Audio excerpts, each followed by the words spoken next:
প্রিয় ভিউয়ার্স, আসসালামু আলাইকুম। চলে আসলাম নতুন আরেকটি ভিডিও নিয়ে। তো আজকের ভিডিওটি হলো প্রাথমিক বিদ্যালয়ে বদলি।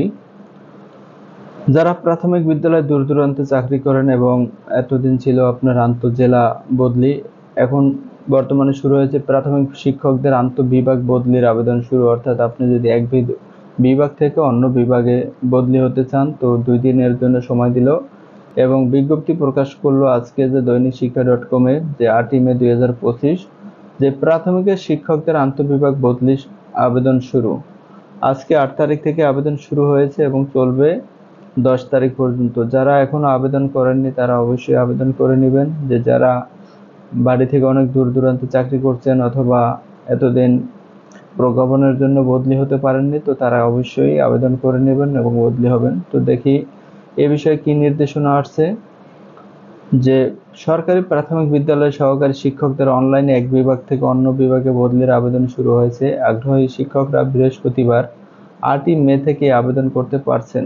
অর্থাৎ গতদিন বৃহস্পতিবার থেকে আবেদন শুরু হয়েছে এবং আজকে 9 তারিখ, আগামী 10 তারিখ 10 মে পর্যন্ত চলবে এই আবেদন প্রক্রিয়া। বুধবার 7ই মে প্রাথমিক শিক্ষা অধিদপ্তর সহকারী পরিচালক মাহফুজা খাতুনের সই করা বিজ্ঞপ্তিতে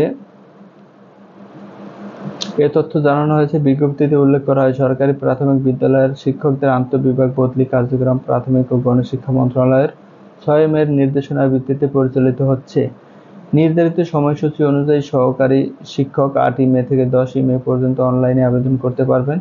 এরপর প্রধান শিক্ষক, সহকারী উপজেলা অথবা থানা শিক্ষা কর্মকর্তা, উপজেলা বা থানা শিক্ষা কর্মকর্তা, জেলা শিক্ষা কর্মকর্তা এবং বিভাগীয় উপপরিচালক পর্যায়ে আবেদন যাচাই-বাছাই প্রক্রিয়া সম্পন্ন হবে এবং 20 মে আবেদনগুলো স্বয়ংক্রিয়ভাবে মনোনয়ন হবে। এরপর 21 থেকে 23 মে পর্যন্ত প্রাথমিক শিক্ষা অধিদপ্তরের মহাপরিচালক আবেদন যাচাই-বাছাই করে চূড়ান্ত অনুমোদন দিবেন। বদলির জন্য শিক্ষকরা সর্বোচ্চ 3টি বিদ্যালয় পছন্দ ক্রমে বেছে নিতে পারবেন। কেউ চাইলে একটি বিদ্যালয় নির্বাচন করতে পারবেন, তবে একবার বদলির আদেশ জারি হলে তা বাতিলের কোনো সুযোগ থাকবে না। অর্থাৎ যারা আবেদন করবেন তারা 3টি প্রতিষ্ঠান নির্বাচন করতে পারবেন এবং সর্বনিম্ন একটি, তো এর বেশি পারবেন না। এবং আপনার যদি বদলি হওয়ার জন্য অবশ্যই উপযুক্ত কারণ থাকতে হবে। সেক্ষেত্রে হয়তো দূরত্ব অথবা অন্য কোনো সমস্যা থাকলে আপনি এই আবেদনটি করতে পারবেন। বিজ্ঞপ্তিতে আরও বলা হয় যে এই অনলাইন কার্যক্রম সমন্বিত অনলাইন বদলি নির্দেশিকা 2023 অনুসরণ করে সম্পন্ন করতে হবে। সংশ্লিষ্ট কর্মকর্তাদের নির্ভুলভাবে আবেদনের কাগজপত্র যাচাই করার নির্দেশ দেওয়া হয়েছে। যাচাই-বাছাই শেষে কোনো আবেদন পুনরায় বিবেচনা করা হবে না। সুতরাং বুঝতেই পারছেন যে আবেদন যাচাই-বাছাই হওয়ার পরে পুনরায় আর সুযোগ নেই। সেক্ষেত্রে আপনারা যারা আবেদন করবেন অবশ্যই সঠিকভাবে আবেদন করবেন। এর আগে আন্তঃ-উপজেলা ও আন্তঃ-জেলা বদলি কার্যক্রম শেষ হয়েছে। আন্তঃবিভাগ বদলি শেষ হলে মহানগরের সিটি কর্পোরেশনে বদলি কার্যক্রম শুরু হবে বলে জানিয়েছেন।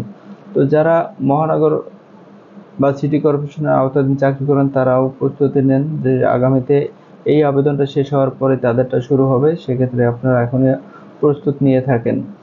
তো এই হলো ভিডিও। যদি ভিডিওটি ভালো লাগে তাহলে অবশ্যই আমার চ্যানেলটি সাবস্ক্রাইব করবেন এবং এরকম ইম্পর্টেন্ট ভিডিও পাওয়ার জন্য সাথেই থাকবেন।